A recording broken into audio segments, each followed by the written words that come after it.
I'm on Zoom. There you go. And we're live. Go.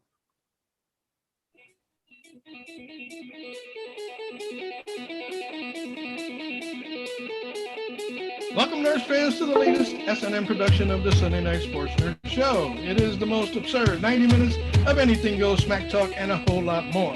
Every Sunday night, the sports nerd joins forces with his maniac co-hosts, whom are a select group of sports nerds with attitude that are known in Nerd Nation as the Rat Pack. These are four of the most foul-mouthed, shit-talking nerds, spitting some sick rips and rants, just enough to make you piss your pants.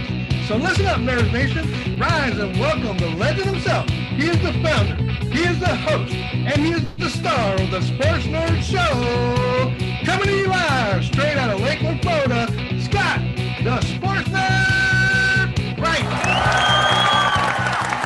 What's going on, sports fans? Welcome to the Sports Nerds. We are back after a 1-week hiatus. And it's good to be back, guys. Good to see you. We already got Nosy talking smack in chat. I see this already. Who's talking smack? Already Nosy talking smack in chat. Nosy. You know why? You know why you said rap sucks? Because me and another buddy yesterday when we were playing games, we were playing all this old school, good, beautiful hip hop music, and it was in his ear, and Nosy gets so grumpy. Oh, I hate this. Oh, I just like country western. Hello, Eliana. Anyways, Hello, William. And there's the problem. He likes country western. That's the major problem. Yes, I didn't say it. How you doing, guys? unless it's old school country, like Johnny Cash and all those old guys back in the day. Does Johnny Cash even count as country, or is he Yes, like he a does. little bit of everything? Yep. Yeah. Like Well, he's country, but he was like swag. he was badass. You just say that. Badass, right? Yes. I Hey, bet. Clarky. So, gentlemen, welcome back. We took a hiatus. I had to go visit the family last weekend. It was a good time. And no, man, we don't do country rap. No, there's no. Oh God, that's the worst. That's what he was trying to sell to me last night. That's the worst. Country rap. There is no rap. such friggin' genre. Good God. I mean, I think Nelly might have tried it once. Oh, Yeah, that was yeah. country Now, grammar. man, I have to agree. I love me some Charlie Daniels. I do like some. Yeah, Devil Went Down to Georgia was a good one. So I'm just saying. I don't know that. I don't know Country that. grammar. I don't know. Like I'm with Elliot here, man. You guys discuss all your country stuff. Ken and John and Elliot are they R&B fans here? Not me and Ken though. I don't think Ken likes R&B. R&B, hip hop, and music. That makes sense. Yeah. Looks fun. It's got a little bit of pizzazz to it. Clarky's like some Southern rock, so he likes Leonard Skinner. Well, I was speaking of Yeah. like old school rock. Like I'm a big Journey fan, even though that's Good. very popish, pop rockish. Johnny wasn't. Well, I don't know. I mean, Dude, it was. the guy's voice, man. Steve voice Perry off was the great. hook, Steve man. Perry was awesome. I love Dude, his Steve voice is Perry. off the man. hook, man. One of the most recognizable voices in music. Absolutely, Correct. dude. That Correct. guy's voice, and it still sounds good, man. Yes. It was like Steve Perry, Journey. Yeah, those two. Yeah, they went Yeah. hand in hand. I mean, Yeah. Oh, Sherry, my. you know who was another one? Don't stop believing. No Sherry was terrible. I'm just saying. You know who had a distinctive Lights, voice? man, that was Also, my was Phil Collins. Yes. Phil Collins was amazing, man. Best Yes. drummer. Like him and Sheila E. were like the best drummers of the 80s. Yes, right? absolutely. Sheila E. was a great drummer. Yes. Sheila E. was a great Amazing. percussionist. Okay. Amazing. Like another level. Anyways, we're going to start. Let's just do music nerds tonight. I'm for it. I'm for it. I Musical know you nerd, are, John. the musical nerd show. Oh, Are we doing like the nerd Grammys tonight, or no. the nerdies? Well, Hey, the what is nerdies. on the agenda? Maybe we can, let's Matt, shut up. We are a sports show. Thank you, Nose. But see, I'm trying to get them to talk about You're the one that brought up music, Matt. I know. You're the one saying rap sucks, man. See? It's all your fault, Nose. You didn't come in here Carolina saying every my seven team day. sucks Okay, or Brett. anything. Yeah, okay, yeah. Yeah. All right. Let's start with Let's jump right in. let's jump right into elephant this. in The the number room. one story of the day. The Atlanta Falcons have traded Julio Jones to the Tennessee Titans. Can I say something? about this? Absolutely. I'm sure. Go right ahead, man. So, You're a co-host I of this wouldn't show. dream Come of on. I got a friend of mine, a guy I've known for probably almost 25 years, 30 years almost, and he's a Tennessee Titans fan. I didn't know these guys exist. Apparently, Tennessee has fans. That's news to me, because every time Buffalo goes down there, it's like Orchard Park in Tennessee. Anyways, he starts going Super Bowl bound, and look at all these weapons. And they got A.J. Brown, and they got Derrick Henry, and they got Tannehill, and they got Julio. And I'm just like, wait, hold on. Come on. What was your defense rank last year? I was going to 28? just say that. Did they plan on 28? playing defense this year? You guys gonna play some defense? You can put up all the points in the world, but guess what? If you're going to go toe to toe with the Kansas City Chiefs, for example, you're gonna lose. They're going to play Madden style football. They can't. Their defense can't stop anybody. So I mean, game's Julio's gonna going to be a great addition, but if the defense can't stop anybody, who The does games are that? going to be like 52 to 40. Playing, making fake. Bro, he didn't go to an AFC East team, so have at it. Go nuts. But it's funny when I hear people that say they're Tennessee fans. It's like, really? Like, the only person you know is probably Steve McNair in the history of that franchise. Right, You know what? exactly. Yeah. You know what? Strictly speaking, as the fantasy guy that I am, that's some big, major fantasy upgrade in Tannehill, Right. A.J. Brown, Mhm. Henry, with Julio Jones in there. So does Julio go down then? What do you mean? No, Julio's are number one. He's going to be number one. But will his stock in fantasy take a couple of chops? I think it goes up because Okay, they we'll do can't it. focus. They can't focus on just him with A.J. Brown on the other side. So he's dude. gonna get his only problem with Ford. Julio Jones fantasy wise over the years Touchdown. is that he catches a lot of balls, he puts up yards, but he doesn't get in the Touchdowns. end zone. Yeah. Well, and that's what they got AJ and Derrick Henry for, right? I mean, But he's a PPR monster. I can tell you that for right sure, man. now.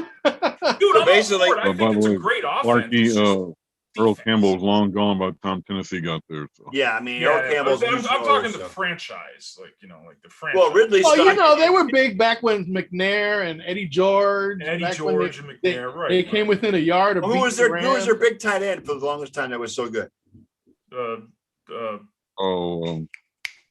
Starts with a D. How come I can't remember his name? I mean, they had a big tight end for the longest time in Tennessee. Yeah. I can't remember was his good. name. Me Elliott. either. He's like the number one tight end for the past like 10 years in I Tennessee. know. I can't remember his name. It either. starts with a D. Delaney Walker, There you Delaney go. Walker. That's Thank it. you. Okay. I Thank knew you. it started with a D. Clarky brings up a good point. former With 49ers. Julio going out of Atlanta, Calvin Ridley's stock just went way the fuck up. I don't know about that. What's on the other side of Well- Calvin Ridley? Kyle Pitts. Yeah, exactly. Okay. And But- who else? Yeah, like that. What's Kyle their running? Pitts What's just their running? replaced What's Julio. their running game looking like? There is Nothing. no running game. There is none. So you play zone. Exactly. Man. Like you're not gonna. Exactly, dude. There's no fucking running game. There's no running game. You're good. Okay, and it's still Matt slow ass Ryan in behind or Yeah, under. they did not take a quarterback in the draft, so Matt Ryan's the guy. He's Yep. it. He's it. All right. But Atlanta had to make this move because they actually freed up enough cap space to where they can now sign their draft picks. They're still in cap hell, but they They Well, got plus a they got a second and a couple of- fifth. They got a second and a fifth. basically this is what it was. They sent in they get a 2023 6th round pick And a in exchange. 2022 They get a 2023 6th-round pick.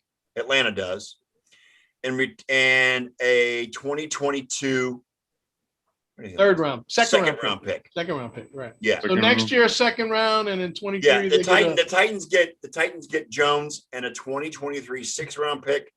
Atlanta so they swap gets- fifth and sixth picks, basically. Correct. Atlanta gets the 2022 2nd round and a 2023 4th round out of the Fourth deal. round, okay. So two Yeah. of those. Okay. All right.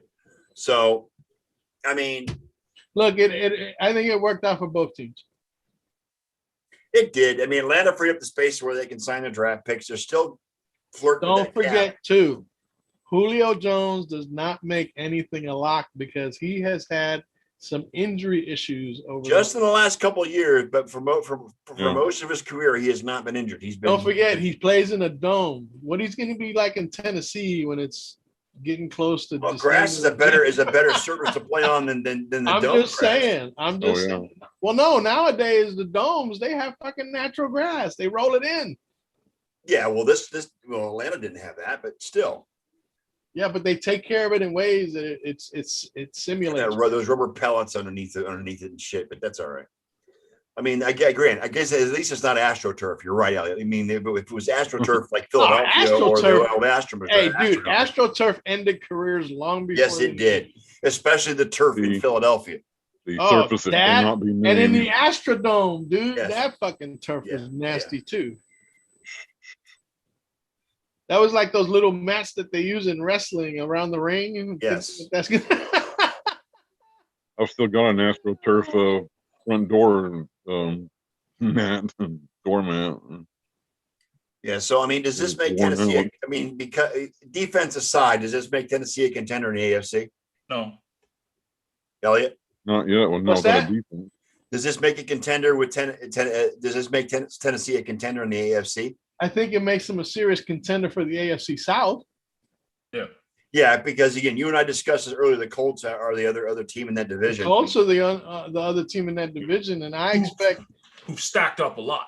Yeah, who stacked up a lot. And I really I firmly believe that Carson Wentz under Frank Reich again will do well, because before Carson Wentz got injured in that rookie season, when he was on his way to a freaking MVP the way he was playing. Oh, at least a rookie MVP, yes. Okay. And then he got injured, and then of course Nick Foles stole all the limelight. Yeah, my only concern with, again, you and I talked about it, Elliot, and I don't disagree that he has potential, but my only concern with Carson Wentz is the damage it did between his ears. Those injuries caused. You know what I'm saying? He's got some mental. I guess I don't want to say mental issues. I want to say those injuries have an impact not on just on your body, but on your mind. Yeah, but you see, here's the thing: is Carson Palmer, if anything, he doesn't lack grit. It's Carson Wentz, not Carson Palmer. I mean, Carson Palmer has retired. I always make that Carson Palmer had some grit. Carson Wentz has a lot of grit. Yeah, he does. Because he had nothing to work with in Philadelphia, and he went out there every single week and got the shit kicked out of him. Okay, because his coach didn't fucking like him. Peterson didn't like Wentz. No, I agree with that. I do agree with you on that. Peterson and Wentz did not get along. When your coach doesn't like you, shit doesn't end well. Frank Reich was the offensive coordinator for the Eagles when they won the Super Bowl, and it was the relationship between Frank Reich and Carson Wentz that worked. I totally agree. And so now he's going back to Frank Reich, who knows this guy's skills and his strengths and knows how to utilize it. I certainly and now he's going to have a core that's a lot better than what he had in Philadelphia. Yes, he is. He's got a better receiving core base, big time. He even has a running game too. So I mean, a running game. Yes, Indy's a better team than Tennessee. And they got thing, the difference between Indy and Tennessee is defense. Yes, they got a better defense in Tennessee. Absolutely, yes. Yeah, Tennessee's like one of the worst in the league defensively. I mean, and you know, the Browns defense from last year was bad. Was really bad. But they still stopped Derrick Henry for 60 yards rushing the game they played him. So I mean, you know, whatever it is. Gang tackle, dude. Yes, everything is circular. Everything comes back to the Browns. Yes, absolutely, on this show. Anyway. However regretful that may be. So basically, Tennessee has an Army and an Air Force, but no Marines. Correct. Yeah, there you go. Look, Brett, thank you, Brett. Tennessee has again become a contender in their division because you know what? Who else is in there? Jacksonville and Houston. Yeah, Jacksonville's going to be a shit show. It's going to be all about whether or not Tebow makes the team. And then there shall be no Tim Tebow slander on this show. Come on, give him some slack. Why not, dude? I will say this about Tim Tebow: the man is jacked. Did you see him? Oh my God! Yeah. Boom! man. He's got Jesus guns on him. Yes, he does. He's been lifting more than Bibles lately. Almighty. Yeah, he's lifting more than Bibles, man. Maybe he's got one in that big. Yeah, that's what that meme said. That I actually wish Tebow well in Jacksonville. I don't know that he's going to make the squad because tight end is. I mean, it's. And when he was drafted, I thought he'd be better at tight end than he would be at quarterback. Urban Meyer will make sure he makes the squad. Okay, even if he's Somehow, a water somehow. boy, he'll be on there to sell. Yeah, exactly. I think he'll be more of a slot receiver than a tight end. Actually, and I think he'll run some gadget plays at quarterback. Oh yeah, he's. I mean, could be. Yeah, Taysom Hill type plays. Yep, it'll be very Urban Only Meyer. he'll be more brute strength rather than trying to run around the end. You know what I'm saying? He's going to run between the tackles and polarize some people. I'll say this. Jacksonville's going to look more like the Florida Gators back when Urban was their coach than they have been. It's just that their tight end's not going to be a serial killer, but that's okay. Right. We won't go there.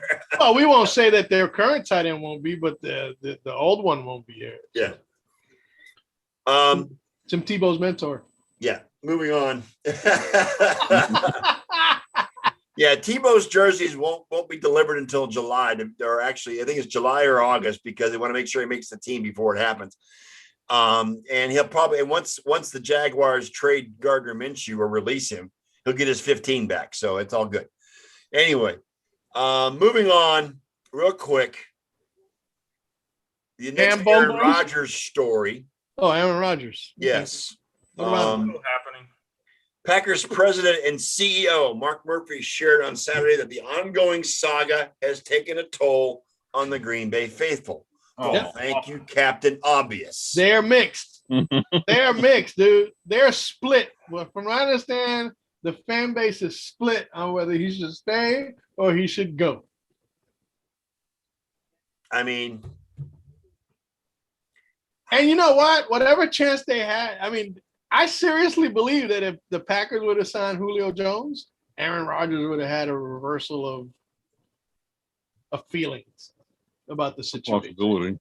You know, but once again, the Packers didn't go out of their way to try to satisfy their quarterback. But to be honest, they don't have the cap room to get Julio in there. They really don't. Dude, hold on. This cap room is negotiable, dude. Come on now. I was about to say that's a bogus. Trust me, if some player's going to get, they're going to get the cap room. Okay. Dude, do you think that Tom Brady actually signed a 4-year deal with Tampa because they had the cap room? No. Hell no. It's because he put 3 dead years on that motherfucker. Yeah, man, they'll find the cap room. Like, you special teams guy that's getting $3 million a year. Yeah, you're cut. Get out. See ya. Thank you. Eliana brings up another lineman taking a couple mil. See ya. Look at that. Eliana brings up another musical reference. Should I stay or should I go? Well, we're going back to music. We're music nerds, man. Just let it. Should I stay or should I go now? I mean, Aaron's major grief is with GM Brian Gutekunst. That's his major grief. Yeah. Major grief. Well, because he deceived them. Yeah. He pretty much told him he was going to San Francisco. Yep. Okay. San Francisco offered a fucking mint for his ass. Yep. And Green Bay turned it down. In the 11th hour, the GM said, no. Come on, man. How do you expect the man to feel? Last year, they draft a freaking quarterback in the first round. And now they shit on him again. Not to mention they shit on him on a game-winning drive, potential game-winning drive, or time drive, should I say, and in the fourth quarter, going for a field goal. You know what I'm saying? You put the ball, whether he does it or not, you put the fucking ball in Rodgers' hands in that situation. Only the greatest fourth down quarterback in the NFL. I mean, come on. Dude, he's thrown longer passes for touchdowns. He had 8 yards. Yeah, I know. Yeah. Mm-hmm. This is the Hail Mary specialist over here. 8 yards ain't shit. Yeah. I mean, yeah, he did look a little erratic that night, but he's Aaron freaking Rodgers. Right. And you know what? And you look back, he won the MVP last year, for God's sake, at 37 years old. And you're not going to let him try to win the game for you? Because again, even if even if you don't get in the end zone, you got the other team backed up against the goal line. Yeah. Yeah. Right. You got to go the length of the field. Why are you going to give them extra field and leave them with the lead? You know what I'm saying? They're going to Instead, stay with the lead anyway. They go for the field goal. They make the field goal and kick off, and they get better field. No, well, you see, that was stupid because their defense wasn't stopping Brady and the Bucks all night. No. You see what I'm saying? So Cam bruised a bone in his hand at the OTAs. Just stop playing with himself. That won't happen.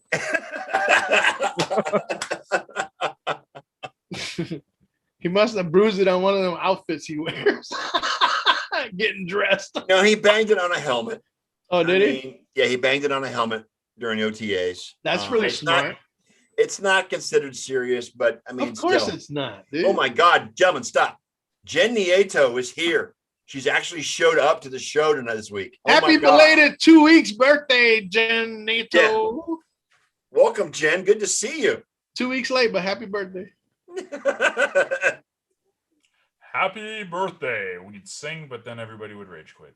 Yes, and we go down we get even less people than the little bit that we have. Correct. Yes. And we treasure you guys coming and watching it. Really, we do treasure those of you that do show up. So, I mean, it's not a major injury, so back from her vacation. Okay. Dude, you know what? That's just something to keep New England in the news. You know what I'm saying? That's all that is. I mean, John, this I want to ask you this. Do you believe that New England is a threat to Buffalo in the division this year? No, not in the slightest. Not with Cam at quarterback. Not with their other guy at quarterback. Not with rubber arm. Doesn't scare me at all. Like, it might be a close game, but when it comes down to it, talent on field. You should be more worried about Miami. That's the only team in the AFC East that I'm worried about, but it's still not. I think we'll split. No. You're not worried. You're somewhat concerned. Somewhat concerned. Yes. Somewhat. Good phraseology, Elliot. Nice. Yes, I like that. Somewhat concerned. Yes. If we're doing a survey, right? It'd be somewhat concerned. Yeah, man. No, I'm not. No. And why are we talking about the Patriots? I mean, come on. What's going on? Because Cam bruised his bone and somebody wanted to talk about it. It's like there should be a few rules here. First, no Patriots talk unless there is news. And second is that we got to stop the Aaron Rodgers watch until Aaron Rodgers does something. I agree. I think this is the last thing we'll talk about Aaron Rodgers until he finally decides what he's going to fucking do. And I think we just talk about the Browns, the Bills, the Niners, and the Cowboys for the hour and a half, and that's set. Perfect. Nobody cares about the Cowboys. Sorry, Ken. Anyway. Nah. Not really. No, not really. No. Anywho, the heartwarming story from the NFL this week. Feel good story. The feel good story. Yes. Is that Greg Olson's son TJ got his heart transplant. Right on. Go TJ. Fantastic news. His 8-year-old son was having issues with his heart. And he had surgery on the 4th, which was Friday. And from what I understand, it was successful. He's had a congenital heart defect since 2012. He was born with it. He's undergone 3 open heart surgeries and lived with a modified vascular organ for the past 8 years. Prayers up to the family that lost their child that provided the heart. Because with success comes tragedy as well, because in order for his son to have this heart transplant, another family lost a child, and that's not good. Well, in a transplant situation, there's always going to be a positive, and there's always going to be a negative. Yes. That's just Greg Olson tweeted out, we also want to ask that everyone takes a second to pray for our donor family. Their selflessness during a tragic time gave our boy a chance at life. We don't know who they are, but we will forever be grateful for every day we have with TJ. So, again, thoughts and prayers out to the Olson family. And I'm glad we're so happy that this has come to what, to a hopefully a happy, successful, surgery, and that the kid's going to be okay. Greg Olson's one of the nice guys, one of the best guys in the NFL. I mean, I know he's retired, but I mean, he's won the Walter Payton Award. He does a lot for the community where he lives. He was impactful on and off the field. Correct. He is a total class act. And he was one of the best tight end in the Carolina Panthers history, hands down. Mhm. And one of the worst releases or whatever by the Chicago Bears ever, Yeah, when they let him go. absolutely. I mean, it's unbelievable. He's a generational tight end. You know what I'm saying? yes, Yeah. yes. And that's how that goes. It's like Kelsey and Kittle. He was the when Kelsey he and was Kittle of his day. You know what I'm saying? I mean, Olsen played through injury after injury after injury He lit his it whole up, career. dude. He lit it up. Yes, Olsen and Jason Witten were two peas in a pod. They were yes. almost identical. Same social presence, same grit on the field and off the field, and I got nothing but absolute respect for Greg Olsen. So prayers up for him, and hope that TJ makes a quick recovery and Yes. there are no issues moving forward with the new heart. I hope, Makes- God. I mean, My heart situation seemed 8 years old, man. Oh, It's tough for a kid to go through something like that at 8 Yeah. years old. It really is. No, it's the rest of his life of his life that's a concern. Yeah. So Oh, he'll be on drugs for the rest of his life. probably, yeah. Anti. What is it? Coagulants. Anticoagulants yeah. and drugs to prevent rejection. Like Coumadin. Coumadin. Yeah. is one of them. That's what my mom takes. Coumadin. Mhm. So yeah. I'm well versed with Coumadin. We're gonna hold off on the NHL talk until Ron gets here, whether it's 7:45, 8 o'clock, whatever time he comes in. I Daddy don't will know. get here as soon as he can. He's gonna come in and talk during a Montreal game, I Yeah. go figure. Wow. Go figure. like the second period right now. Yeah, I know. And second period, it is 1-0 Montreal right now. And see, but now he gets to It's gonna be a boast a little sweep. bit more. He gets to boast a little bit more. You know what I mean? Yeah, and I want to ask John before Ron gets here. I want to ask you, what the hell happened to Toronto? Toronto. History. That's That's the what answer. happened. What History. happened to Toronto? Toronto happened to Toronto. That's History. dude. When they lost Game 5 in overtime, I turned to my mom because we were watching it together, and I told her, I said, "They're not going to win another game." When Montreal. I think of the Maple Leafs, I think of Denny Green. They are who we thought they are. They are who we thought they were. until they snap out of it, and same thing with Edmonton. They're just Right. they're amazing regular season teams. But see, the Capitals were like that for years and years and years too, right? It Yeah. took them, I mean, Ovi was 10 years into the league before he won a cup. Right. So, Right. like, they're still all young. Like, none of these guys are over 24, right? So they've just got to get over it. And they thought they brought the pieces in, which is good on paper. Yeah. But Tavares went out in game 1. That's your That's your captain. captain and the big That's nobody That's your plays. first- Nobody plays on paper though. Right. No one plays on paper. But you saw the writing on the wall, for me at least. I mean, I've been a fan of this team for as long as I can remember. And you can see when things are going the Toronto way. Like, it's really rare that when we were up 3-1, I was like, holy crap, what's going on here? Something's got to happen. There's no way we should be up 3-1. And they can definitely say, here we go. Something happened. Yes. And something happened. So it is what I it mean, is. they're becoming the Boston Red Sox of the NHL. They are. They're definitely the Boston Red Sox of the NHL. They're the Chicago Cubs of the NFL too. Yeah. I mean, NHL too. It's just they're cursed, man. It's a mental thing now. Yeah. I felt the same way. I thought when they lost Game 5, I thought, I've seen this movie before, haven't I? Well, I mean, they go back to Montreal. Remember, the Game 6 in Montreal was the first time in Canada that fans have been in there. So they have all the hype of being a Saturday night game in Montreal with fans for the first time. There's no way Toronto was winning that. And then Toronto's lost 2 and they're up 3-1. It's game over. Game 7. I didn't even Montreal got in their head after that. Dude, Toronto was they- absolutely dead in that game. they ran into a scorching goalie as well. Carey Price is the greatest goaltender in this league since Martin Brodeur. Carey Price Carey is Price off is the insane. chain, dude. And he does it effortlessly. That's what's so funny. It's now 2-0 Montreal. Yeah, they're Yeah, gonna do that series is over, dude. Oh yeah, this is the, and I heard this is the best way. Toronto.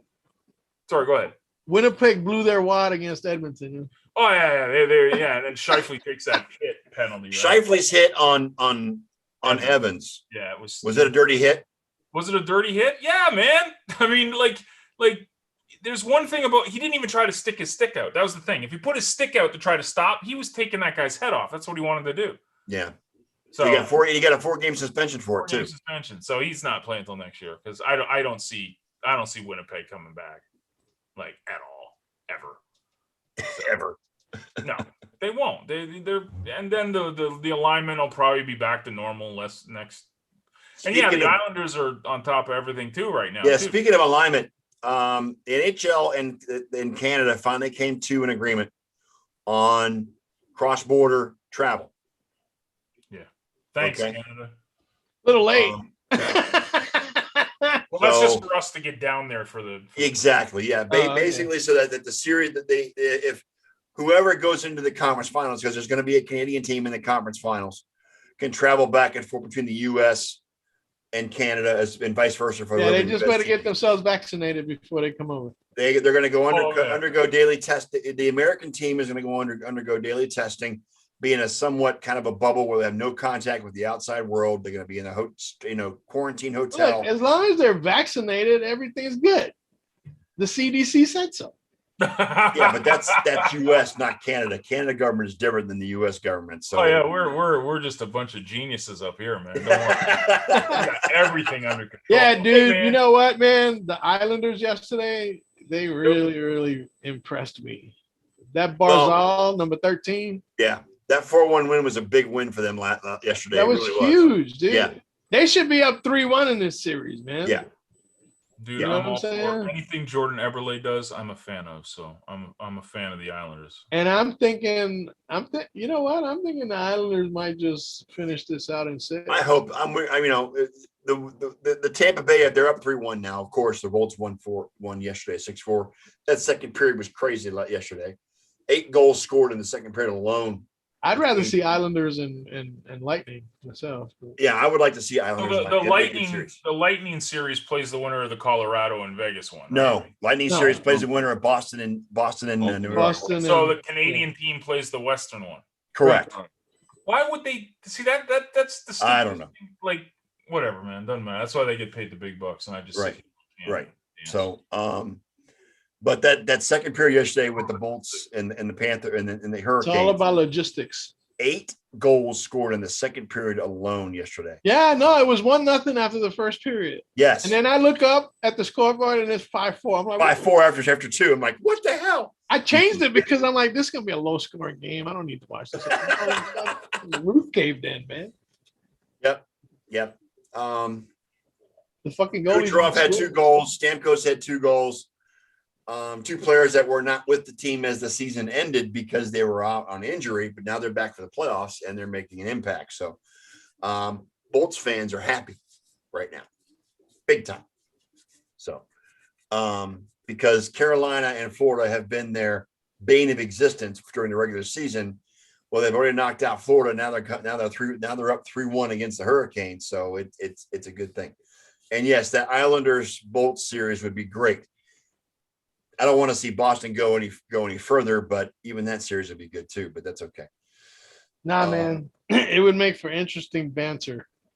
Yeah, Clark is saying Bruins in 6. Bruins and 6. Yeah. Well, of course, Clark's gonna say that. You know? Of course he is. The series will be over, and he'll say Boston in 6, I know, right? and he lost. All right. Before Ron gets create here, the big lie. You know? before Ron comes in, let's chit chat about the NBA. I know. Okay, and what's that famous saying in weddings? Speak now, forever hold your peace. Right? Yeah. So if anybody's got anything to say about the Knicks, and when we talk about baseball, the Yankees, bring it. Just bring it. That's all I gotta say. We're talking basketball now. What's nice about the playoffs now? No Lakers, no LeBron. Now the Clippers did win Game 7 today against the Mavericks. But we're gonna have a new champ this year because the Lakers are out. The Warriors didn't make it. First time in over a decade, I think. It's not going to be First time since 2010 that Steph or LeBron is not in the NBA Finals. Nope. correct. Have 2 new teams. Clippers now face what? The Nuggets, I think. Yeah, Utah. they face the Nuggets. No, Utah. No, Utah. Yeah, okay. The Suns and the Nuggets. The Suns and Nuggets. are the Nuggets other and Suns, yeah. one. That's gonna be a good series, Suns and Both Nuggets. series will be good, I think. Yeah, I think so too. Go Utah. Love me some Spider. And I'm gonna say it right now. You know what? And now that I've had the time to chew on it, I don't feel so bad about the Knicks losing because first of all, there were no expectations for them to even be a playoff team this year. No, Okay. you got to look at this season as a success for the Knicks. You got to look at it that way, Elliot, because And They overachieved. after what Atlanta did to Philly today, oh my God, Trey Young is just a freaking beast right now. I'm not feeling bad at all because they just trashed the number 1 team in the Hey, conference. can I just, dude? Let me just be brutally honest with you. The Sixers are soft as hell. Okay. Yeah. They've been soft as They hell. are. Well, Joel Embiid Not- is soft because of his knee issues, but yeah, I mean, the knee was bothering him today. From the reports I've seen, the knee was bothering him Mhm. throughout the game. Oh, he's got He was a 100%, mild no. meniscus tear. He's got a mild meniscus tear. Yeah, Who? That ain't no fucking Oh. joke. Embiid, Joel Embiid. Embiid. Okay, Ron's on his way home and he'll be here in about 15 minutes. Okay, that works. I can't believe he's gonna want to talk instead of watch the game. That's crazy. He multitasks. He'll be watching the game As long as his volume's down on his TV, I'm good with it. Because the last time he was on, the TV was up, and we could barely understand what was going on. But that's okay. and besides, by the time he comes on, it ain't gonna be a game anymore. So I'll be out by Yeah, Ron. because now they're up 3-0. you Now they're see, up 3-0. it's not even gonna be a game anymore when Ron comes on. Montreal Canadiens are a team built for the playoffs. That's why they're winning. Because They're they not got a built for world-class goaltender. That's why. Just get Kerry going. You're good to go. Prepare for Ron to Those sing the 5 praises of guys Carey know that Price they can today. make a mistake, and Carey Price is gonna pull them out of it. Yeah, prepare for Ron singing the praises of Carey Price when he comes on tonight. Oh, of course, and he's got good reason to. Absolutely. Look, this is a I team that will had, say they were 3 games over 500 on the season. Yeah. 24 wins. Everybody else has won 30 games. And Yeah. shit. We And we they're- can say, Ken? getting back to basketball for just a moment, I Yeah, think the Atlanta Hawks may be the most dangerous team Right now, in yeah. the entire Yeah. rest of the playoffs. Right now, yeah. Yeah. You know why? Because Because they nobody's they are taking them seriously. blistering 3-point the perimeter shooters. Bogdanovich, Trey Young? Yep. Trey Young. Young is just ridiculous. Yes, he is. He's got one of the worst hairdos in existence, but he's just ridiculous, yo. I've seen You know him what I'm play in saying? real life too. And I mean, the big test, even if they get back past Philly, I think the big test is going to be because I got a feeling Brooklyn's going to win that series with Milwaukee. Well, yeah, today they just stomped Milwaukee today. It's another soft team. Mud hole in Milwaukee. Can you see I'm Atlanta bitter? and Brooklyn could be an interesting series. I'm not bitter at all. Really? Not at all. Yeah. You mean yesterday? They didn't play today. I meant yesterday. Yes, you're right. Correct. I'm sorry. Oh, the Atlanta had to sweat that game out at the end. Yeah, because Yeah. I mean, Philadelphia was coming hard. But Billy was coming hard. They were just going on. I mean, they opened up the third, I think, with like a 20-2 run or something like that. I mean, Well, I mean, Philadelphia had the best record in the East for a reason. And I think they'll be all right coming into game 2. It's when you get to Atlanta. That's when it's going to be tricky. I mean, If they Trae lose, Young you know what? If they lose game 2, Atlanta will probably sweep the series. Is Trae Young the MVP of the playoffs right now? Is that how good he is? I don't know, man, because Phoenix Suns got a kid named Devin Booker. Devin Booker, He's definitely in the conversation. Definitely. You got the big dude up in Utah. No, Denver. Jokic. Yeah. Jokic. Okay. I mean, Excuse me. Trae Young is making a name for himself in his first playoff. Yes, he is. And he's got potential. The What thing is is will the rest of the team be able to sustain that?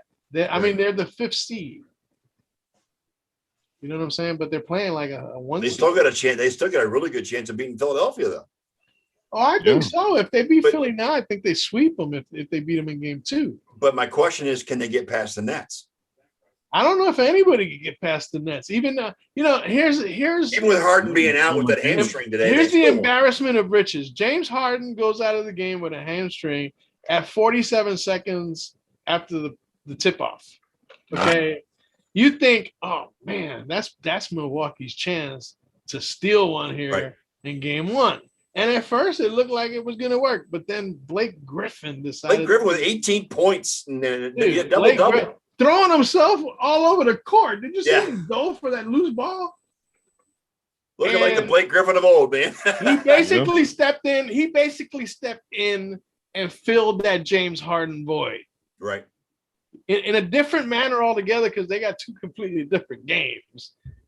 But Blake Griffin, The let's put it whitest, this way. He stepped up to the number 1 pick that he was. yeah, back the in- whitest black man in the NBA is what Yeah. he is. Yeah, he is. But yeah, if Atlanta gets past the 76ers, I mean, are the Nets the team? I mean, can they get past the Nets? Can Trae Young inspire? I don't know, his man. team to get past the They got a Nets? puncher's chance. They got a puncher's chance because I don't know. I just don't think that I don't think they have enough guns, especially if Harden comes back for that Yeah. series. I think that they get outmanned in the end because Brooklyn's got some shooters. Yeah. Okay. Yeah. It Brooklyn's could got be some a shooters. very high scoring series. But it could be. It could be. But does the NBA really want Atlanta in the NBA Finals this year? No, they don't. No, maybe it doesn't want. Exactly. No. They want a New They York. don't want any of these teams in the NBA finals. Well, they take the Clippers and the Nets because it's New York. They'll and take LA. the Nets, right? New York and Yeah. LA, 2 big markets. They'll love that one, especially when it's not the marquee New York teams, Right. the Lakers or the Knicks. Right. You know what I'm saying? Right. And that would be I interesting. think one of the reasons I was dreading this game today is that with the Lakers gone, the Clippers now have a false sense of now we have a chance to show that we run LA. And they took advantage of that. Now, obviously, it is Well, false. and they don't run LA. Especially But, feeding off of that, especially the way the Lakers look going out. Yeah. Limping. Yeah. And who But, knows? if- I mean, who knows what's going to happen with the Lakers going forward because LeBron is starting to break down, whether you want to 36. acknowledge it or Yeah. not. He's starting And he's to break not going down. to play in the Olympics either. No. No, he's going to play the Monstars. Do they bring Anthony Davis back because he gets injured a lot? Oh, There's yeah. a lot they'll of questions with the bring Lakers in him the back. offseason. I can't even. I mean, there's so many questions with the Lakers in the offseason. I really can't even go into it. I mean, Well, they got rid of 4 guys because they were going to improve their team, and those and all 4 guys are still in the playoffs. Yes, all I saw 4 guys that. are still in the playoffs. Edmonton Elks. Look at John. All right. Hey. Yeah. Hey. Look at that. Liking the new logo, John? Are you? Wow. I figured we'd talk about this. Maybe it's kind of newsworthy without before Ron gets on. I know you guys are just like CFL. Who cares, well, bro? Doug Flutie has come out and announced that the USFL is coming back in 2022 as well. The what? The USFL is coming back. Who cares? I'm talking about CFL. Bro, I'm excited because this logo looks killer, man. It I does. It looks really good. Yeah, I like it. love it, dude. And with the name Elks, they don't have to get rid of the double E. Exactly. Double E's, Double E. you know? And then they got the third logo here too, the kind of like antlers with the football. A man talking about the Elks who faces Elks almost on a daily basis where he lives. Oh, is he here? I see the last topic was Dame and the future in Portland. Yeah, I mean, does he stay in Portland, do you think? Yes. I don't know. Why wouldn't he? I don't I know. think so, probably. I mean, chances are he will, but I think if I mean, do you think if he's a frustrated? significant offer comes along I mean, do you and he think sees is a potential, he the Aaron Rodgers of the NBA that he's so frustrated with Portland that they can't get past the first or second round? well, yeah. I mean, a trend is you know what? Once is okay. 2 starts a streak, but 3, 4, 5, that's a trend, dude. Yeah. You know what I'm saying? And trends don't change very often. And if they do, it takes a while. Rumors were that they wanted that he wants Jason Kidd to come in as the head coach. Well, Kidd's already has taken his name out of the conversation. You know why? Because they're going to get rid of Frank Vogel and Kidd's going to take the Laker job. Watch. Okay. Watch. That was the plan to bring Kidd in the first place as an assistant, so he could Janelle with a hit and run, John. You see Vogel. that? Yeah, good. I'm cheering for the Habs too. I want them to win it all now too. Yeah. So go Habs. I don't hate the Habs. It's this lie that Toronto Maple Leaf fans have to hate. All right, guys, hang on a second.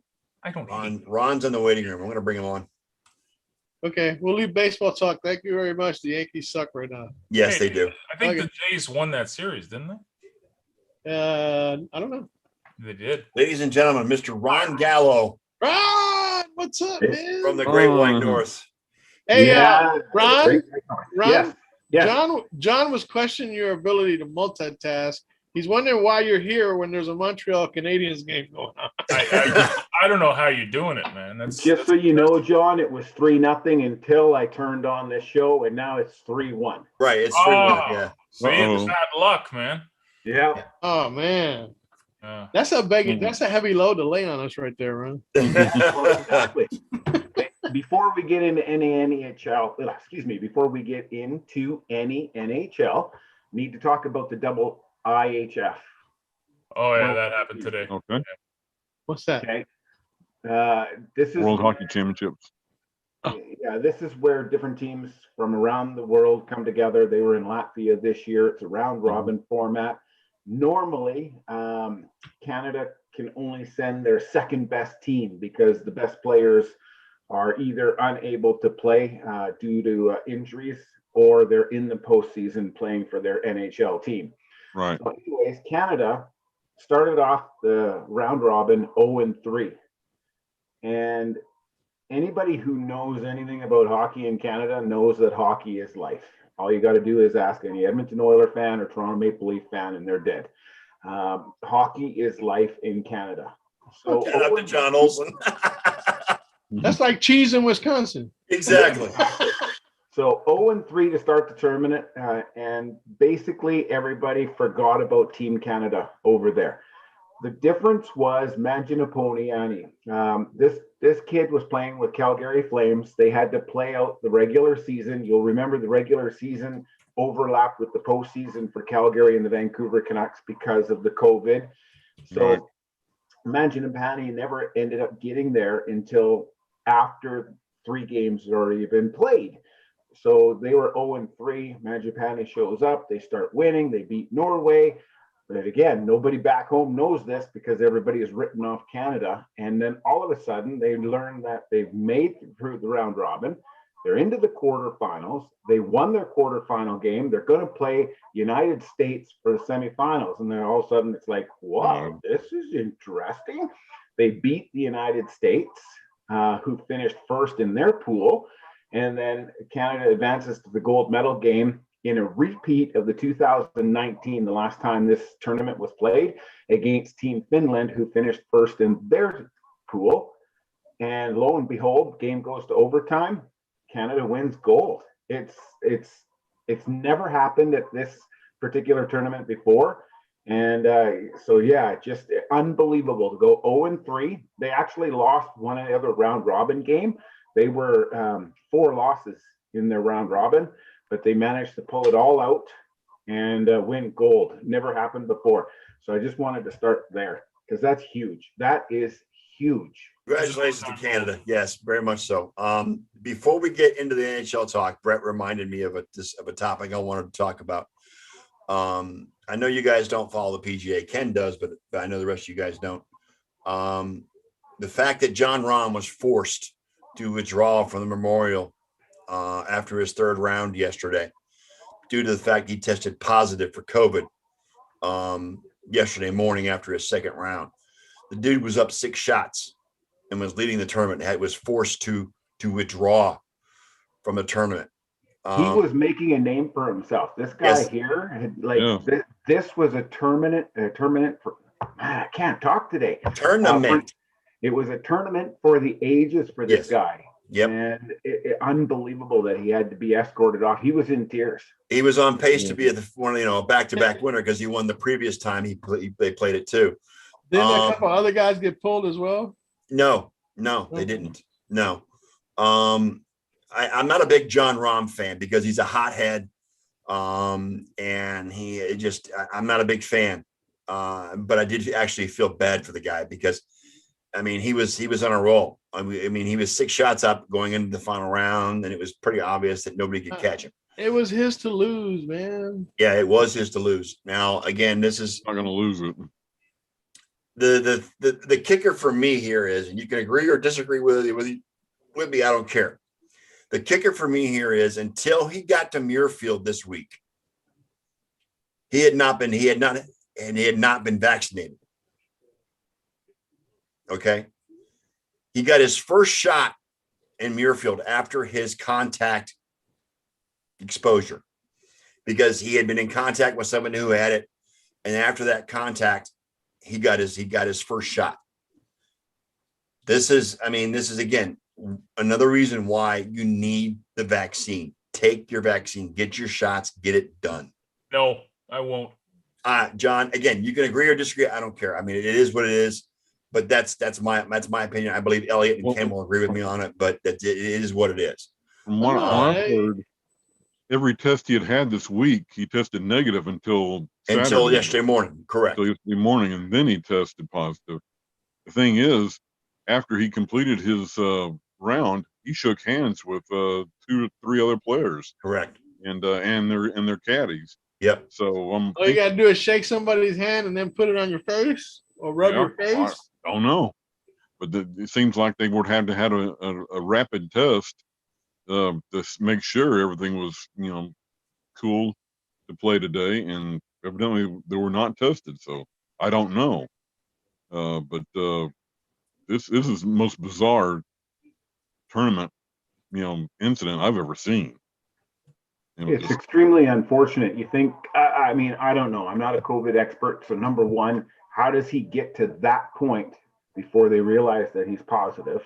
And then number two, how does the tournament continue on in his absence, even though, as you guys have mentioned, not only was he seen shaking hands, but I mean, he's been in and amongst all of the other golfers. Exactly. And sports writers and everybody else that's around there. Yeah. For the record, Patrick Cantlay won in a playoff today against what was his name? Colin Morikawa. He won. Patrick Cantlay won the tournament. But it was just an odd situation all around yesterday when all this happened because he wasn't told until he finished his round. And it was the reaction. And I mean, he was told on live TV at the end of his round, along with his reaction. And that was, I mean, I'm sorry if I'm running that tournament, Jack Nicklaus, you want to take him aside, away from cameras, away from the media, away from the press, and tell him you don't do it on live TV. I'm sorry. Yeah. Yeah, I don't know what they're going for ratings or something there, but yeah, that was uncalled for. That was the tournament officials should have taken him aside, whether it was in the scorer's tent or away from the away from cameras and media, to tell him that and then announce it after the fact. You don't want to do it on live TV because you got his reaction. I mean, you got the caddy. That's why they did it. That's why you got the caddy pushing the camera away. Nobody at CBS knew. Nobody at CBS knew what was going on. No, and They were- Jim they were Nance had to act on guessing too.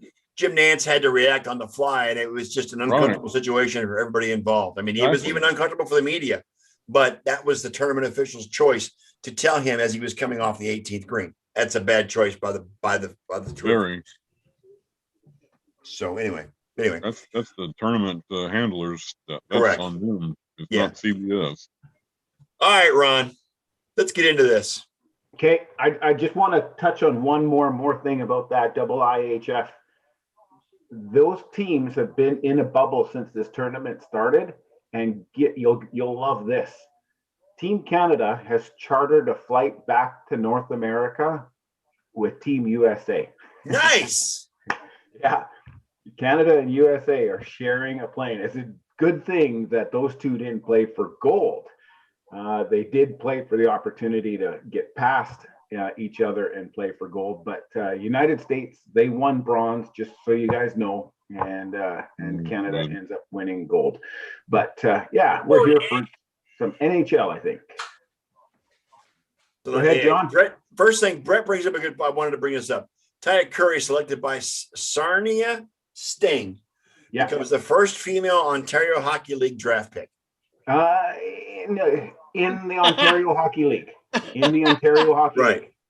Shannon Zavados was playing in junior hockey in Alberta. Okay. Shannon Zavados was one of the first people to actually text this girl who has been drafted by the Sarnia Sting. It's a huge story, regardless. I mean, this is predominantly an all-male league, and she's getting an opportunity to play goal. Out of the female players that have played in the NHL, Lightning had a goalie once who's a female too. And you Orion. would know. You would know. Montreal, yes. She played with the Tampa Bay Lightning. Shannon Yes. Zavados, huge with Team Canada. But certainly there is a number of very exceptionally skilled ladies playing hockey. And this girl here, 16 years old, is about to become a household name. Not just in 16 Canada, years but old. North- Do most of them play goalie because that's the position that takes the least amount of physical punishment? It might. That's going to be the next hurdle. That's going to be the next roadblock as far as professional sport. No, Elliot. Real quick, Ron. Bill Clark says the Sedines weren't girls. Okay, I missed Sisters, that. man. The sisters. Yes. The sisters, yes, the Sedin sisters. I've never ever liked that, by the way. Just to be clear. Yeah, so that'll be the next hurdle. That'll be the next roadblock for women in professional sports to try and get a lady that could come in and play either defense or a forward position. Would And, you say Haley if Wickenheiser possible. was probably the closest? Haley Wickenheiser, without Definitely. question, that was the next name I was going to drop. I would say that she was the closest to ever being able to play at that level. And she did play in a number of, I guess what you call them co-ed type games, but they were more exhibition than anything else. They weren't at the professional level. But Haley Wickenheiser, for sure, without question, it should have been that first lady to do that. Haley Wickenheiser was incredible because she played both hockey and softball. Yeah, and now Haley Wickenheiser has a PhD, and she is leading the Toronto Maple Leafs medical team. Nice. Cool. A couple of things that we touched on before you came on, Ron, was number one, what happened to Toronto? Toronto happened to Toronto. That is still the question. Okay? Carey Price happened in Toronto. No, Carey Price is happening against Winnipeg right now. Carey Price was exceptional against the Toronto Maple Leafs, but he wasn't the reason why the Toronto Maple Leafs failed to advance. The Toronto Maple Leafs had 3 opportunities when they led 3-1, 3-2, and even when it was tied 3-3, they had 3 opportunities to win that 7th and deciding game. They are 0 for 8 when they have played an elimination game. And we're talking going back to, I think it was 2004, 2000. It's huge how long Toronto has been without a playoff series win. when you look at some of the stats right now, Toronto is at the bottom of the pile. As far I saved a graphic and I meant to pull it over so that everybody could see it, but I'm just going to look at it for now and I'll try and pull it up a little bit later. And sure enough, it didn't go. Anyways, I'll find that. But Toronto Maple Leafs since 2006 are 0-4, never winning a playoff series. You look at somebody like Boston and Pittsburgh and all of the other ones. We're talking like it's huge. The difference between those teams, night and day. And the Toronto Maple Leafs on paper, an exceptionally good team in 2020 and 2021. But they just in the postseason couldn't get it done.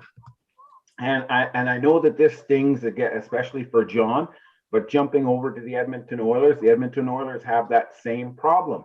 In the regular season, there's nobody better than Connor McDavid and Austin Matthews. We've talked about this at Leon. We've talked about this ad nauseum here during the regular season. Put them into the postseason, and who's the player that shines? It's none of the Ted Lindsay Award nominees. It's not Sidney Crosby. It's not Connor McDavid. It's not Austin Matthews. Those three are, one of them is going to win that prestigious award. But Nate McKinnon is the one that's getting the job done. For Montreal, Tyler Toffoli is doing a layman's job. You look around at some of the other series, and between New York Islanders and the Boston Bruins, this series is going to go 7 games, by the way. What an exceptional series. And I'm bringing up the New York Islanders and the Boston Bruins right now because, of course, the flag in behind Elliott. There is no other building, and I know that the fans are not at full force yet in those NHL stadiums. Colorado Avalanche is at 100% capacity, but none of the other ones are at full capacity yet. Most of them are anywhere from 2,500 to maybe 50% full. Yeah. And the New York Islanders, oh my God, those fans are insane. Yeah, the limited amount of fans in that arena make it. They are so loud, it makes it feel like it is 100%. They are singing songs. They are chanting the opposition's name. They are making up statements. Like, it's just bizarre how they get this done. They are so loud, and that Nassau Coliseum. Definitely that's home to the New York Islanders. And it's going to change, but the fans that go to see the New York Islanders and cheer them on, that's massive. And Elliott couldn't be happier. No, but Boston has to answer that call. The Boston fans, they can't just jeer. Like, they have to bring in that atmosphere. Dude, the New York Islanders, it's unbelievable. It truly is unbelievable. I've been to the Nassau Coliseum, and the acoustics in that place are ridiculous. The Nassau Coliseum is new now, right? They built a new one? No, they refurbished it. Oh, they refurbished it. Okay. They're building a new arena over by where the Belmont is at. Okay. Yeah. And, dude, I think it's embarrassing because I don't know, Ron, how many NHL games you got to go to before COVID, but if you go to games in Toronto or you go to games in Edmonton, it's these guys. Oh, they're diehard Leafs and Oilers fans. You could hear a pin drop. Oh, they sit on their hands. Yeah, 100%. They sit on their hands. Yeah, but you go 100%. to the States, and there's dudes standing up around the ring. It's great. I love it. I mean, just to give another example, I've been to many Lightning games, and the atmosphere and the loudness in that and Amalie Arena is so intense and so loud. It's insane, dude. It's insane in Amalie Arena. I don't get it. That's what carried them to the cup. You could literally feel electricity rushing through your body. Yes, I mean, going to a Lightning game is an otherworld experience because this town is so crazy about the Lightning. Can you imagine what those sounds were like in the old arenas, like the Boston Garden, and the old arenas where the crowd was right on top of the court, and stuff like that? I mean, the crowd went freaking nuts yesterday. U.S. crowds are crazy about their hockey. I mean, Canadians are too, but they're just not as rowdy as the Americans. Not rowdy. And you notice, and you see it too in CFL games. You'd think a football game, we'd be loud and loud. No, same thing. Everybody just sits down. No one stands up. You go to an NFL game, you're never sitting down. You might sit down like when there's like a break or like there's a TV timeout or something, but you're on your hands. And in hockey rinks in Canada, and if you're sitting down, you might miss the game. Exactly. You can't see shit. What's it like in Exactly. The guys in front of you are standing up the whole time. That's what I'm saying. I remember when the Islanders won their 4 Stanley Cups in a row. That place was bananas. Oh yeah, Absolutely. the Nassau Coliseum ain't no joke, man. It's a shame they leave it. But you know why they were like that? Because they needed to win that game in order to guarantee that they'll come back for Game 6. Mm-hmm. They basically took that team on their shoulders. Those fans yesterday. Yeah. Yeah, I think John makes a point. I mean, they're pretty freaking nuts at the Bell Center. Their Hab fans are a whole different. Well, they're pumping noise into the stadiums too, and they like for the TV. So you might think it's super loud, but that's just the TV stuff. Like how many people are in the Bell Center tonight? The Bell Center is only 2,500. So it's a combination of fans, but it's also a combination of what you said. It's fan noise being pumped in. That's what they were doing in the regular season. So now what's happened is Winnipeg is going to get a few more fans. They were limited to 500 fans, by the way, for games 1 and games 2. That's just not enough to make that noise. I think it's only vaccinated healthcare workers or frontline workers is what they're allowing in there tonight. Yeah. Yeah. So Montreal is allowed to have 2,500. And they have obviously got that many in there. But you look at the Colorado Avalanche, who are playing the late game tonight, they're at 100% capacity. That game will be in Vegas for game number 4. So I think Colorado. I think Colorado, though, is one of the highest vaccinated states in the country. Yeah. Yeah. So that's why they're letting loose. Yeah. Yeah. And I know they still got issues for vaccinations up in Canada, so they have to keep their crowds at a minimum. Yeah. Brett, we do, but the good news is Canada has approved a border exemption for the Canadian team. Right, that happened. Yeah, I saw that story. We mentioned that as well. Yeah, Canada has approved the border thing with the NHL. To travel back and forth. Yeah. Yeah. I mean, the teams when they go to Canada, they're going to be quarantined in a bubble type situation with no contact with the outside world. They're going to have daily testing in the whole 9 yards. So, yeah, Janelle, that's pretty sad. No vaccine.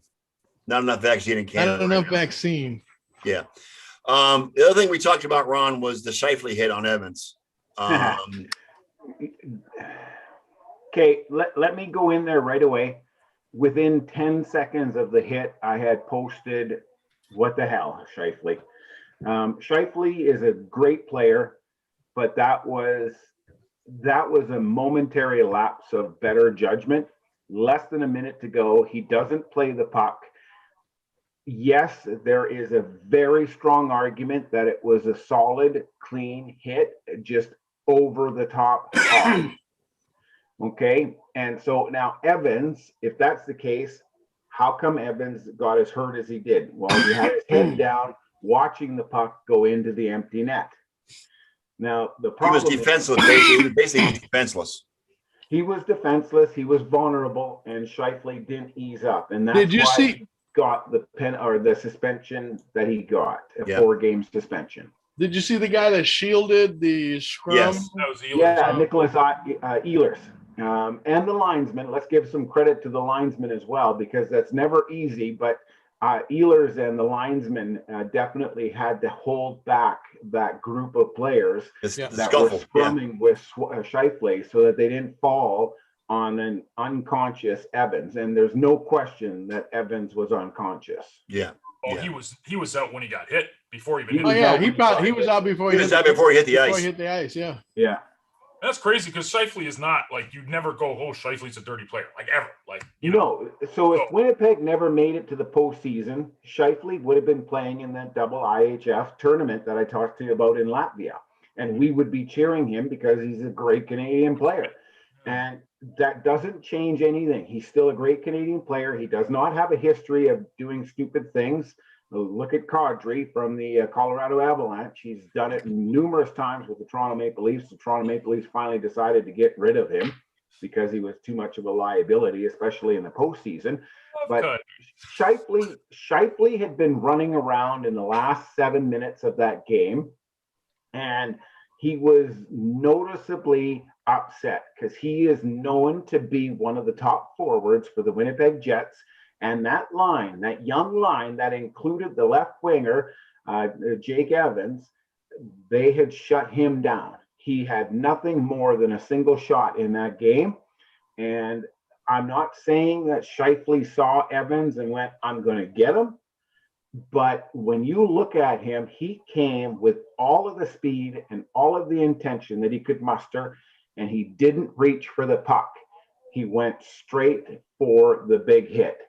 And that big hit, combined with the fact that Evans was not quite looking up and he was more looking at the puck going into the net, he got him full right here and knocked him out cold.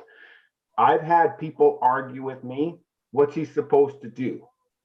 Dive and go head first into the boards, dive and go head first into the goalpost. And I'm like, he's going full force against the body.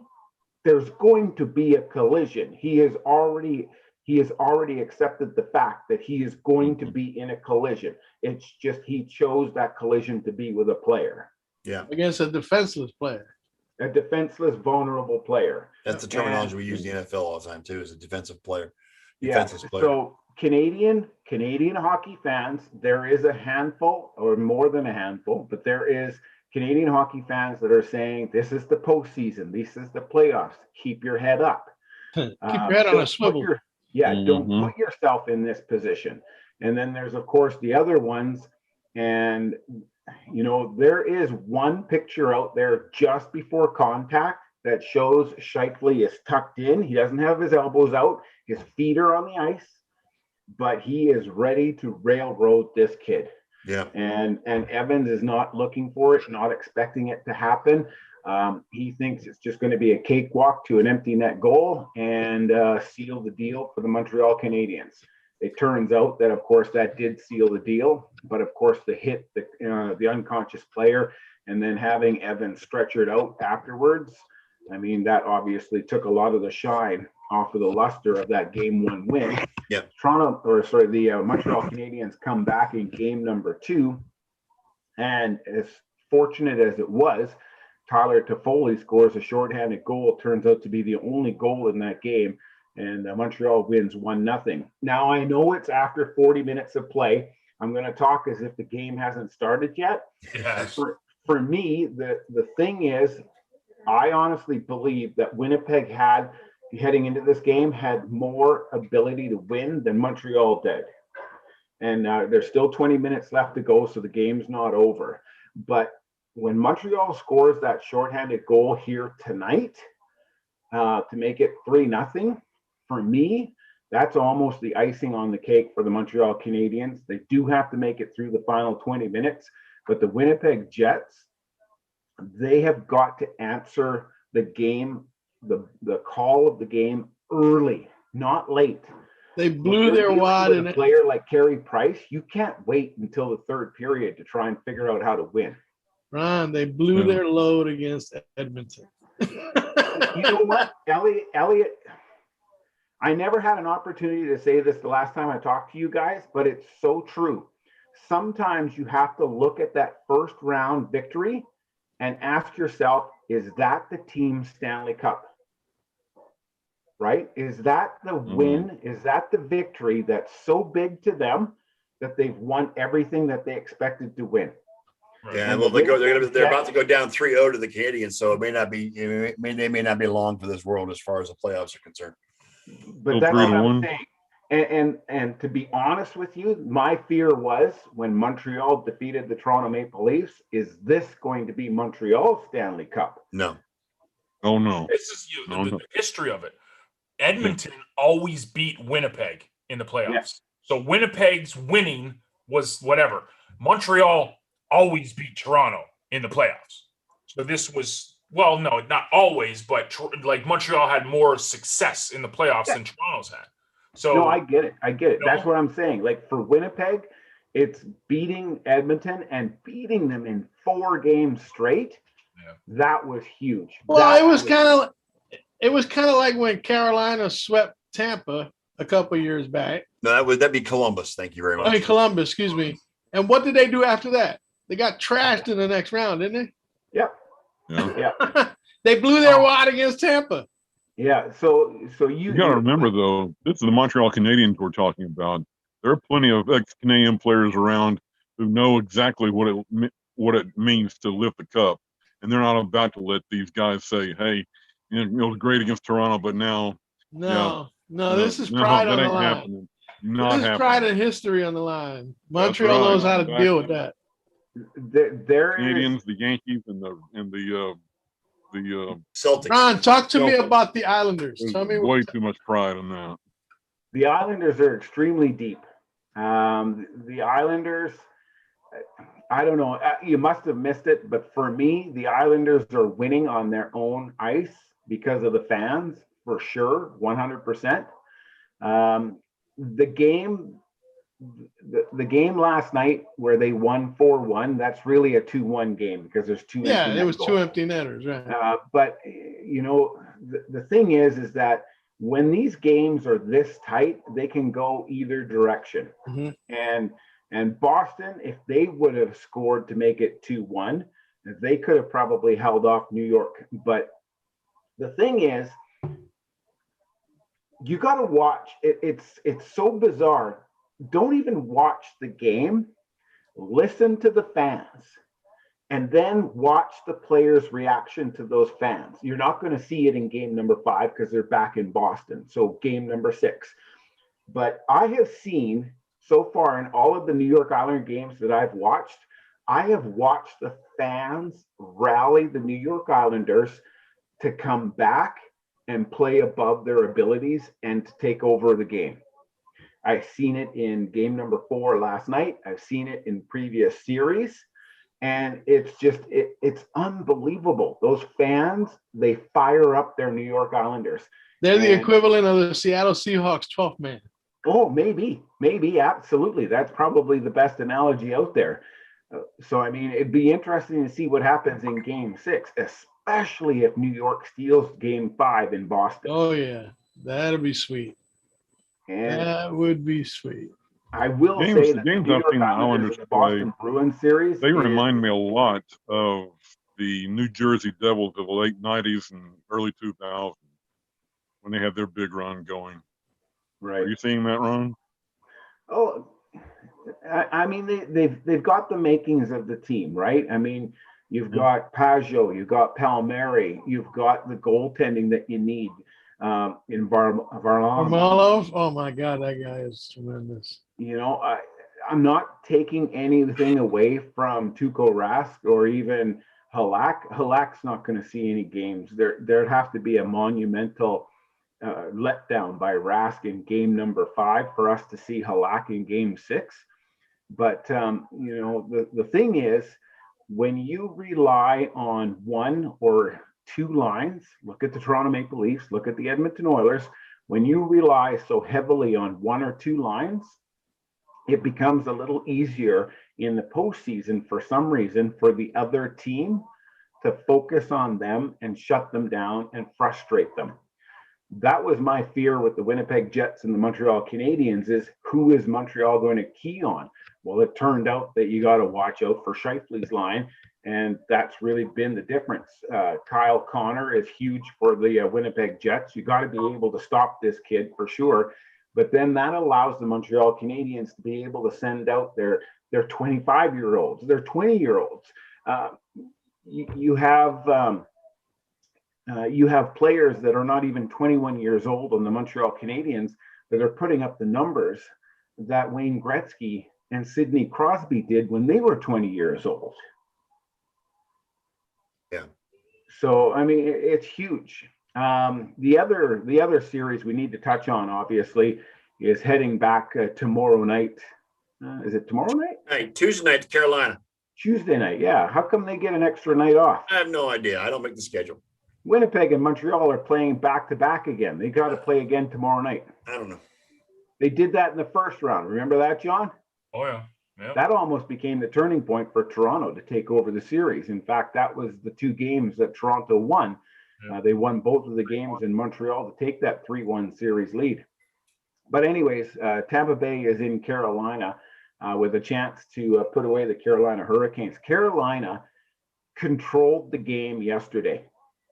Carolina was down and then came back to take a 2-goal lead on the Tampa Bay Lightning in the second period, and then had a meltdown. I almost turned it off. I almost turned it off when that happened. When they were up 4-2, I almost turned it off. It's like, no, I want to keep watching. They started getting into penalty problems, and this one is tough when you've got a player that so recently laced them up that he remembers playing against some of the players that are on the ice that he's coaching for and coaching against. But Rod Brind'Amour lost his cool on the bench, and that trickles down into the bench, into the players, and the players started doing stupid things, and the whole game fell apart on the Carolina Hurricanes. They could not recover. They gave up 4 straight goals, and Tampa Bay cruised to a 6-4 win. 8 goals in the second period. 8 goals in the second period. It was huge. Yeah. I've never seen anything like that. In the postseason, that's unheard of. Yeah.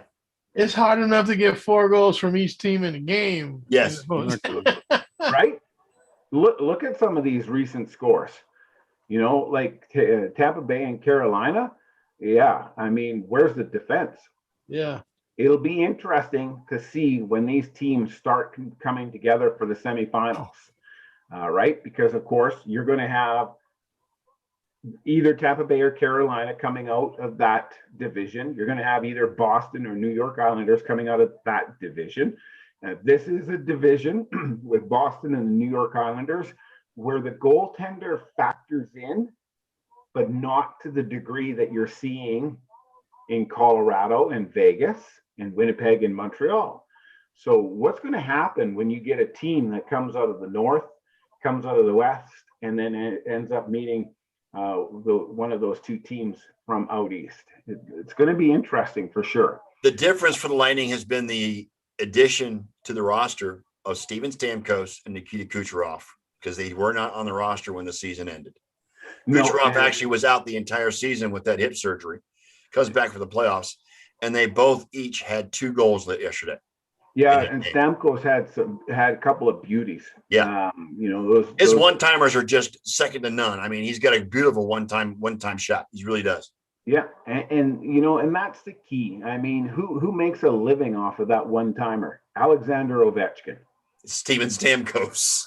Kyle Connor with the Winnipeg Jets. Yeah. I mean, you can start running down there's at least one on every team. Yeah. And if there isn't, there should be, because that's now the key position. Either the left wing or the right wing has to be able to tee one up and just hammer it home. Yeah. So Montreal doesn't have a forward. They count on Shea Weber to get that job done from the left point of the defense. Yeah. So he'll come down to the top of the face-off circle instead of inside the face-off circle. And that's where he'll hammer home his big shot, is from the top of the face-off circle. You think the Lightning can just put him away tomorrow on Tuesday night, or do you think he has to come back to Tampa for him to do that? It depends on how Rod Brind'Amour handles the whole situation. He was cool enough in the post-game interviews that he didn't get fined. So he might be able to kind of take 4-1. Montreal just scored on the power play. But he might just be able to kind of like get them all focused in. Have you guys ever seen any of the videos that come out of the locker room of the Carolina Hurricanes that feature Rod Brind'Amour? No. The guy can't stand still. The other day, he's a tweaker. He's a tweaker. Like that as a player. Back and forth, back and forth, back and forth. It's just crazy. What I was going to say is, I'm just watching the highlight here. Nick Suzuki got the goal. He's not even 21 yet, Nick Suzuki. He's the guy that's got those points that I was telling you about, that rival Wayne Gretzky and Sidney Crosby. But Rod Brind'Amour cannot stand still, just like I can't stay on one subject at a time. He can't stand still. There was a video that was posted and he's got his dad on speakerphone because it's his dad's birthday. And he's giving a pep talk like the team is about to go into the Stanley Cup Game 7 of the actual championship finals. And he is pacing back and forth, back and forth. And all he's trying to do is tell his players how happy his dad is because they got a win for him on his birthday. And then the players start singing happy birthday and Rod Brind'Amour walks out of the room. But it's just bizarre because in that 3-minute span, he is up and down and in and out of that dressing room. And it's just like, oh my God, like stop It's for a frenetic. second. Take a Valium or something. Jesus. And that's the problem is that if that comes across as negative energy, where is it going? Right. Right to the Mm. players. Right. It's got to be positive energy and it can go out onto the ice. And so if Rod Brind'Amour can get everything kind of like centered again, Carolina has a chance to, stay in the series. But Tampa Bay has too much firepower. They've got a strong defense and their goaltending is not a huge question mark. I kind of hesitate there because, of course, way too many goals are going in Right. against Tampa Bay. Like if Tampa Bay and that's where I'm getting at. If Tampa Bay wants to get to the Stanley Cup Finals, they've got to close up the gaps. Well, up until Vasilevsky gave up 4 goals total in the first 3 games, and then he gave up a big 4 spot yesterday. Look at his. I mean, because it was 4 goals in its entirety, that's fine. But he gave up those 4 goals in the first half of the game. That means that he was working with an 8 goals against average in that game. Yeah. Yep.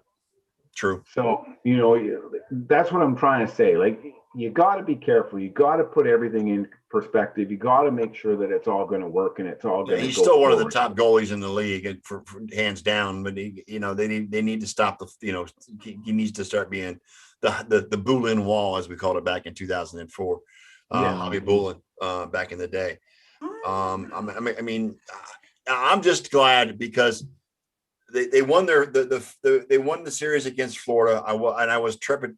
I was very scared about Florida. I'm scared about Carolina too, because those 2 teams finished ahead of the Lightning in the division. I thought they'd be and they've struggled with both those teams throughout the season. But the playoffs hit, and all of a sudden the Lightning are clicking on all cylinders, and I'm really pleased to see it. What's the difference, though? Stamkos and Kucherov is the difference. The difference is that they're closer to being 100% healthy than they Correct. were in the regular season. Yeah, and they needed it, and they got it just in time, just at the right The same time. could be said about the Montreal Canadiens. The Montreal Canadiens battled a bout of COVID.